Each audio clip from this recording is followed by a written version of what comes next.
So hello friends, నా పేరు రాజు. మీరు చూస్తుంది రాజు రాయల్ వాక్స్ నుంచి. సో తెనాల్లో ఆర్కియలాజికల్ ప్లేస్ అనేది ఉందని చాలా తక్కువ మందికి తెలుసు అనమాట, తెనాల్లో ఉన్న వాళ్ళకి కూడా. సో ఎందుకంటే దాని గురించి పెద్దగా ఎవరు పట్టించుకోరు. అసలు అలాంటి ప్లేస్ ఉందనే విషయం కూడా చాలా మందికి తెలియదు అనమాట. అంటే ఆర్కియలాజికల్ ప్లేస్ ఒకటి ఉంది అనేది. సో ఎందుకు అసలు ఆర్కియలాజికల్ ప్లేస్ అంటే ఏంటో రాజునే అడుగుదాం. సో ఆ రాజు ఆర్కియలాజికల్ ప్లేస్ అంటే ఏంటంట? అది బౌద్ధుల కాలం నాటి స్థలాలని కొన్ని గుర్తించారు. ఓకే. సో అది తెనాల్లో ఉందని తెలుసా నీకు?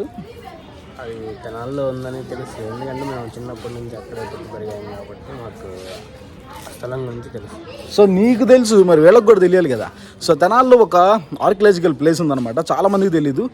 సో మేము అక్కడ పెరిగాం కాబట్టి అది అంత స్పెషల్ అని మాకు ఎప్పుడు అనిపించలేదు అనమాట. కానీ ఈరోజు మన వ్యూవర్స్ కోసం అసలు తెనాల్లో ఒక ప్లేస్ ఉంది, ఆర్కియలాజికల్ ప్లేస్ ఉంది, దాన్ని చూపించడం కోసం అయితే బయలుదేరాం అనమాట. సో అదే మల్లిపాడు దెబ్బ అనమాట. సో దాన్ని పాటి దెబ్బ అని కూడా అంటారు. మీరు గూగుల్లో ఎతికిన ఇన్ఫర్మేషన్ అయితే దొరకదు, మీకు పాటి దెబ్బ అనే ఇన్ఫర్మేషన్ మాత్రమే వచ్చింది, కానీ అంతకుమించి కంప్లీట్ ఇన్ఫర్మేషన్ అయితే రాదనమాట. సో దాని గురించి తెలుసుకోవడం కోసం ఈ వ్లాగ్ అయితే చేస్తున్నాను. సో దానికి ఎలా వెళ్ళాలి, అసలు అక్కడ ఏముంటుంది, అసలు దాంట్లో ఏం చేశారు, దానికి సంబంధించిన ఇన్ఫర్మేషన్ మొత్తం ఈ వీడియోలో చెప్పడానికి అయితే ట్రై చేస్తాను. సో మ్యాక్సిమం వీడియో లాస్ట్ వరకు చూడడానికి అయితే ట్రై చేయండి. సో ఆ ప్లేస్కి రావాలంటే సో వంతెన దగ్గర నుంచి అయితే రావాలన్నమాట. సో వంతెన ఎక్కి మీరు డౌన్కి వచ్చిన తర్వాత ఈ రోడ్లో అయితే కలుస్తారు. సో దాని ఎదురుగా ఇక్కడ మీకు ఒక రేపల్ల గేట్ అయితే ఉండిద్ది. సో ఆ గేట్ అయితే ఇదనమాట. ఆ గేట్ తర్వాత అటు పక్కన మీకు ఇంకో గేట్ కనపడుతూ ఉంటుంది, రైల్వే గేట్. అది మద్రాస్ గేట్ అంటారు దాన్ని. సో ఆ గేట్లోకి అయితే వెళ్ళకూడదు. ఈ రేపల్ల గేట్లకి మద్రాస్ గేట్లకి మధ్యలో ఇంకొక ఏరియా ఉంటుంది అనమాట. ఆ ఏరియాలోకి అయితే వెళ్ళాల్సి ఉంటుంది. సో అదే ఈ ఏరియా అనమాట. సో దాన్ని రేపల్ల గేట్లు అంటారు, దాని ఆపోజిట్లో మద్రాస్ గేట్లు అంటారు. ఆ రెండింటి మధ్యలో ఉన్న ఏరియా వైపుకి మనం స్ట్రైట్గా అయితే వెళ్ళాల్సి ఉంటుంది. ఇక్కడ నుంచి ఒక నాకు తెలిసినంత వరకు ఒక 2-3 కిలోమీటర్స్ మనం ట్రావెల్ చేయాల్సి ఉంటుంది. సో ఇప్పుడు మనం ట్రావెల్ చేసేటప్పుడు చూడొచ్చు మనకి ల్యాండ్ అనేది. సో ఇది తెనాలి టౌన్ అనమాట, కానీ చాలా మూలకైతే ఉంటుంది ఇటువైపు.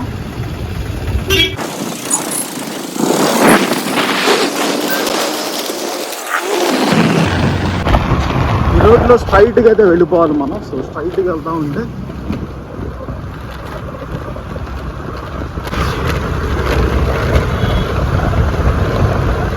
సో ఇక్కడ ఇంకొక రోడ్డు డివిజన్ అయితే వచ్చింది అనమాట. సో దాన్ని కూడా మీరు చూసుకోవాలి. ఇటువైపు వెళ్తే పరిమేపు వెళ్తారు అనమాట. మీరు లెఫ్ట్ హ్యాండ్ సైడ్ వెళ్తే పరిమేపు వెళ్తారు, రైట్ హ్యాండ్ సైడ్ వైపు వెళ్తే మీకు ఇంకొక మల్లిపాడు అనేవి ఎంటర్ అయిపోతున్నాం అనమాట. మన ఊర్లోకి అయితే ఎంటర్ అయిపోతున్నాం. సో దీన్ని మల్లిపాడు అని అంటారు.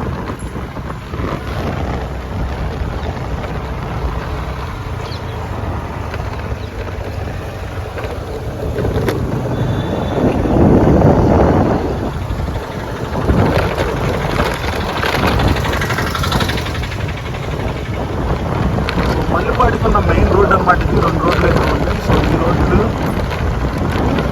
మనం స్ట్రైట్గా అయితే వెళ్ళాల్సి ఉంటుంది. ఇంకా ఈ ఊరు తర్వాత ఎండింగ్, తర్వాత ఇంకేమి ఉండదు మనకి. ఈ ఊరే ఎండింగ్ అనమాట. సో దీని తర్వాత మనకి ఇంకేమీ ఉండదు.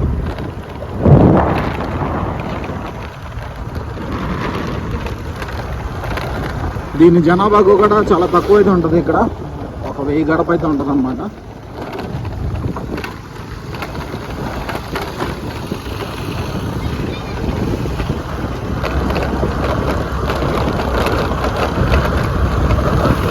సో మల్లిపాడి దుబ్బకైతే దగ్గరలోకి అయితే వచ్చేసాం మనం. సో తెనాల్లో చాలా మందికి అసలు ఇక్కడ దెబ్బ ఉందని తెలియదు, కనీసం చూడటానికి కూడా ఎవరు రారు. ఎందుకంటే ఇలాంటి ప్లేస్ అనేది ఇక్కడ మరుగులు పడిపోయింది నాకు తెలిసినంత వరకు. పైగా దీనికి ఈ ప్లేస్ని అంత ప్రిజర్వ్ చేయలేదని నా ఫీలింగ్ అనమాట. దానికి ఫెన్సింగ్ వేయటం కానీ, లేకపోతే దాని లోపల ఉన్న ఇక్కడ మ్యూజియం కడతారని చెప్పి ఎప్పుడో చెప్పేవాళ్ళు. ఇది యాక్చువల్గా మా ఊరు, నేను చిన్నప్పుడు మా నాన్న వాళ్ళు పుట్టి పెరిగిన ఊరు అనమాట ఇది. కానీ ఆ ఊరు అలాగే ఉండిపోయింది, ఏం డెవలప్ అయితే ఏం అవ్వలేదు. ఇల్లులు మాత్రం కట్టారు, కానీ ఏదైతే మెయిన్ ప్లేసెస్ ఉంటాయో వాటిని అయితే ప్రిజర్వ్ చేయలేదు. సో ఇక్కడ మీరు చూడొచ్చు. సో నేను మాట్లాడుతున్న దెబ్బ ఏదైతే ఉందో ఆ దెబ్బ అన్నమాట. సో ఇక్కడ మనకి బోర్డు ఒకటైతే ఉండేదన్నమాట. ఇక్కడ మనకు ఒక బోర్డు అయితే ప్లేస్ చేసి ఉండేది ఇక్కడ. అంటే దీని చరిత్ర గురించి అయితే రాసి ఉండేది యాక్చువల్గా, కానీ ఇప్పుడు ఆ బోర్డు అనేది కూడా లేదు, తీసేశారు. సో ఈ రోడ్డు అనేది ఊర్లోకి అయితే వేసారనమాట. సో అక్కడ మనకి మెయిన్గా కనపడుతున్న చెట్టు ఏదైతే ఉందో, సో ఆ చెట్టే మెయిన్ అనమాట. దాని చుట్టూతున్న ల్యాండ్ మాత్రమే మనకి మిగిలింది ప్రస్తుతానికి. ఈ చుట్టూతున్న ల్యాండ్ ఇక్కడ మీరు చూడొచ్చు. ఇదంతా దెబ్బకు సంబంధించిన ప్లేస్ అనమాట. ఇక్కడ మీకు చూపించడానికి కూడా పెద్దగా ఏమి ఉండదు. బట్ ఇది ఒక మాన్యుమెంట్, అంటే మనకి చాలా వాల్యుబుల్ అయిన ప్లేస్ అని చెప్పొచ్చు. ఎందుకనంటే దీంట్లో ఆర్కియాలజికల్ వాళ్ళు తవ్వినప్పుడు చాలా వస్తువులు బయటపడినాయి. అలా కాకుండా మా నాన్న వాళ్ళు చిన్నప్పుడు మాకు చెప్తూ ఉండేవాళ్ళు, దీన్ని తవ్వినప్పుడు ఇటుకరాళ్ళు కానీ బంగారం కానీ వర్షాలు పడినప్పుడు ఎప్పుడైనా వరదలు వచ్చినప్పుడు అట్లాంటివి బయటపడతా ఉండేవి.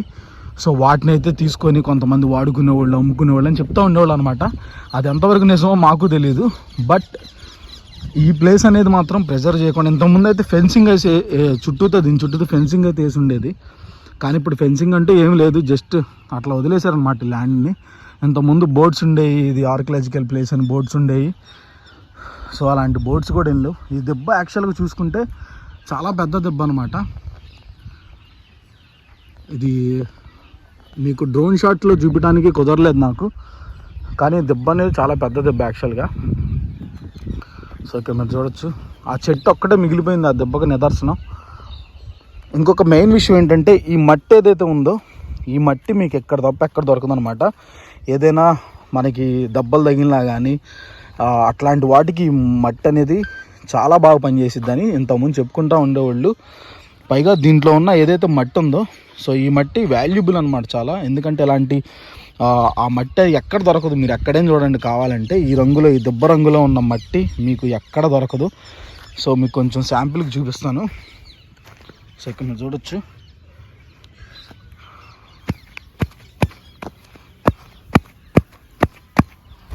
సో ఈ మట్టి మీకు ఎక్కడ దొరకదు అనమాట. ఇక్కడ మాత్రమే అవైలబుల్గా ఉండిద్ది. ఈ ప్లేస్లో మాత్రమే ఈ దెబ్బ మీద మట్టి అవైలబుల్గా ఉండేది. కాకపోతే ఇటు పక్కన ఇల్లు, ఈ చుట్టుపక్కల అంతా ఇల్లు, వీళ్ళందరూ ఈ దెబ్బని తవ్వేసేసి మట్టి అయితే వాడేసుకున్నారనమాట. సో దానివల్ల ఈ దెబ్బ అనేది ఇట్లా పనికిరాని పరిస్థితిలో ఉందని నా ఉద్దేశం. ఇక్కడ మ్యూజియం కడతారని ఎప్పుడో చెప్పారు, గవర్నమెంట్ ప్రపోజల్ ఉందని. బట్ అది కూడా ఇప్పుడు మనకి ట్రాక్ మీదకి అయితే రాలేదనమాట. వాళ్ళు మ్యూజియం కట్టి దీని కనుక వాళ్ళు తవ్వినట్టుంటే చాలా అంటే చాలా బయటపడి ఉండేమో. ఇప్పటికీ దీని లోపల ఉన్నాయి కాబట్టి వాళ్ళు దీన్ని ప్రిజర్వ్ చేసి ఉంచారని నా ఉద్దేశం. సో ఇక్కడ మీరు చూడొచ్చు, ఈ ప్లేస్ అంతా ఎంత పెద్ద స్థలమో చూడండి. సో తెనాల్లో ఉన్న వాళ్ళకి నాకు తెలిసినంతవరకు చాలామందికి తెలియదు ఇలాంటి ప్లేస్ ఒకటి ఉందని. సో ఇదే హైలైట్ అనమాట ఈ ప్లేస్కి. ఇక్కడ మీరు చూడొచ్చు. సో ఈ దిబ్బ పరిధి మొత్తం నాకు తెలిసినంతవరకు ఒక 4-5 ఎకరాలు అయితే ఉండొచ్చు. అటు పక్కన చెరువు అయితే ఉండిద్ది, దాని పక్కన సమాధులు అయితే ఉంటాయి అన్నమాట. సో నేను గూగుల్లో ఎతికినా కానీ ఈ దెబ్బకు సంబంధించిన ఇన్ఫర్మేషన్ అనేది మనకి ఎక్కడ దొరకలేదు. సో నేను గూగుల్లో కూడా సెర్చ్ చేసాను ఈ దెబ్బ గురించి ఏమైనా ఇన్ఫర్మేషన్ దొరికిద్దామని. బట్ స్టిల్ నాకైతే ఏం దొరకలేదు. ఇటు పక్కన ఉన్న పరిధి మొత్తం ఆ దెబ్బ పరిధిలోకే వస్తుంది. సో ఇక్కడ మీరు చూసుకున్నట్టుంటే ఓన్లీ ఈ బోర్డు ఒక్కటి మాత్రం ఇక్కడ మిగిలిపోయిందనమాట. అక్కడ మెయిన్ దీని ప్లేస్ గురించి చెప్పడానికి అటువే ప్లేస్ అయితే ఉండేది, కానీ ఓన్లీ ఒక్క ప్లేస్ గురించి చెప్పడానికి ఇది గవర్నమెంట్ పెట్టిన బోర్డు మాత్రమే మిగిలిందనమాట. ఇక్కడ మీరు చూడొచ్చు, ఆంధ్రప్రదేశ్ ప్రాచీన చారిత్రాత్మక చిహ్నం మరియు స్థలం అవశేషాలు అని చెప్పి దీని గురించి డీటెయిల్స్ అయితే ఇచ్చారనమాట.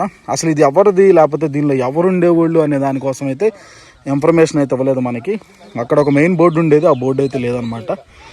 సో యాక్చువల్గా దీని పరిధి అయితే చూసుకున్నట్టుంటే మనకి అటు మనకి చెరువు అయితే ఉందన్నమాట. ఆ చెరువు పక్కన మొత్తం బార్డర్గా అయితే ఉంటుంది ఈ ప్లేస్. కనీసం ఒక 3-4 ఎకరాలు అయితే ఉండే అవకాశం అయితే ఉంది. సో సంవత్సరానికి ఒకసారి హైదరాబాద్ నుంచి వాళ్ళు ఆర్కియాలజికల్ డిపార్ట్మెంట్ వాళ్ళు వచ్చి మొత్తం బుద్ధుడి విగ్రహాన్ని పూజించి అయితే తీసుకెళ్తూ ఉంటారు. సో నా దృష్టిలో ఈ ప్లేస్ అనేది ఎట్లా ఉండటం కరెక్ట్ కాదని నా ఉద్దేశం. సో ఎప్పటికన్నా గవర్నమెంట్ పట్టించుకొని దీనికి ఫెన్సింగ్ చేయటమో లేకపోతే ప్రిజర్వ్ చేయటమో చేసిద్దని మనస్ఫూర్తిగా నమ్ముతున్నాను. సో ఒకవేళ కనుక మీరు ఈ ప్లేస్ని విజిట్ చేయాలనుకుంటే మాత్రం ఖచ్చితంగా మల్లెపాడు ఎత్తుక్కుంటూ వస్తే చాలన్నమాట. ఊరికి ఇటుపక్క చివరైతే ఉండిద్ది. సో మల్లెపాడు వచ్చి ఒకసారి ఈ ప్లేస్ని అయితే చూసేయాలంటే ఇక్కడ మీరు చూసేదానికి కూడా ఏముండదు. నాకు తెలిసి గవర్నమెంట్ ఎప్పటికైనా మ్యూజియం కట్టించేదని అనుకుంటున్నాను. సో దీని లోపల ఉన్న వాటిని బయటికి తీసి ఖచ్చితంగా ఏదో ఒక రోజు మ్యూజియం కట్టించేదని అనుకుంటున్నాను.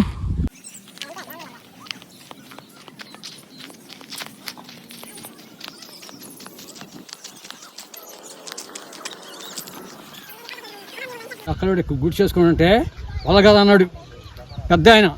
వాళ్ళ కదంటే అదే నన్నేం చేసింది అయ్యో అని చెప్పని గుడి చేశాడు. ఎక్కడ దెబ్బ మీద దెబ్బ మీద ఇక్కడ వేసుకున్నాక నడుచు అక్కడ వచ్చి లేపి వెళ్ళిపోయింది. ఏమొచ్చింది? గుడిచి గాలిలో వచ్చేసిందట. తీసుకెళ్ళి మా కట్టి పెడుతుంది ఆడుచుకుంటూ పోయి ఆయన మీద పడ్డాడు. సంతకాడు చెప్పే కదా నీకు నేను వద్దని నిలవలేదని చెప్పాను దెబ్బకి అని చెప్పాను అంటే. ఇక ఆ గుడిచి అక్కడ ఎవరేసేవాళ్ళు కాదు, పక్క ఉండేవాళ్ళు. సో ఈ దెబ్బ మీద ఎవరు ఉండేవాళ్ళు కాదు, ఉండేవాళ్ళు కాదు. ఇంతకుముందు చరిత్ర ప్రకారం ముందు ఎవరో బుద్ధుడికి సంబంధించిన వాళ్ళు ఉండేవాళ్ళు.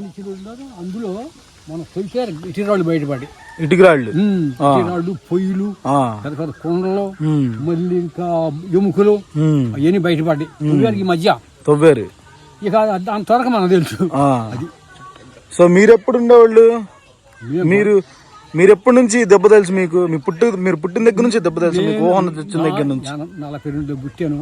అప్పుడు నుంచి నేను దొడ్డికి పుట్టి వచ్చాను. సో ఈ చెట్టు ఉంది కదా, ఈ చెట్టు ఎన్ని సంవత్సరాలు ఉంటాయి సుమారు? ఈ చెట్టుకి ఉంటే 100 పైన ఉంటాయి. 100 పైన ఉంటాయి. 100 పైన ఉంటాయ్యా. నా ఒక చిన్న చెట్టు చెట్టు. సో ఈ దెబ్బ మీకు ఊహ వచ్చిన తర్వాత ఈ దెబ్బను ఎన్నిసార్లు తవ్వుంటారు గవర్నమెంట్ వాళ్ళు? ఒక్కసారి తవ్వేరు. అప్పటి నుంచి ఇంకా అట్లాగే ఉంది. కానీ తవ్వినప్పుడు అవి దొరికినాయి. ఏ పూసబలు దొరికితే ఆ కమిటీ వాళ్ళు తీసుకెళ్ళారు. మరి అప్పట్లో మా నాన్నోళ్ళు ఉన్నప్పుడు దీని దగ్గర బంగారం ఇది దొరికేదని చెప్పేవాళ్ళు, నిజమా కదా? బంగారం ఎక్కడ దొరికింది? మనోళ్ళు కొలసరలో గోడగుంట నాలుగు పూసుకుని ఆ సూర్యు మూలనే ఆ గోడగుంట పోయి గోడేసుకుంటున్నారు. గోడేసుకుంటున్నకే అక్కడ ఒకడే తవ్వుతున్నాడు, ఒకడే పైన మట్టి అందుకుంటున్నాడు. ఈ కింద అవన్నీ మూటలేసి ఇంటిలోకి ఎత్తాడు.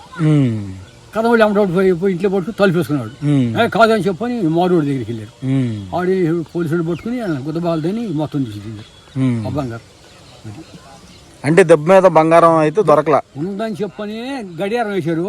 ఈ మూల చూపించింది ఆ మూలనే. ఓకే.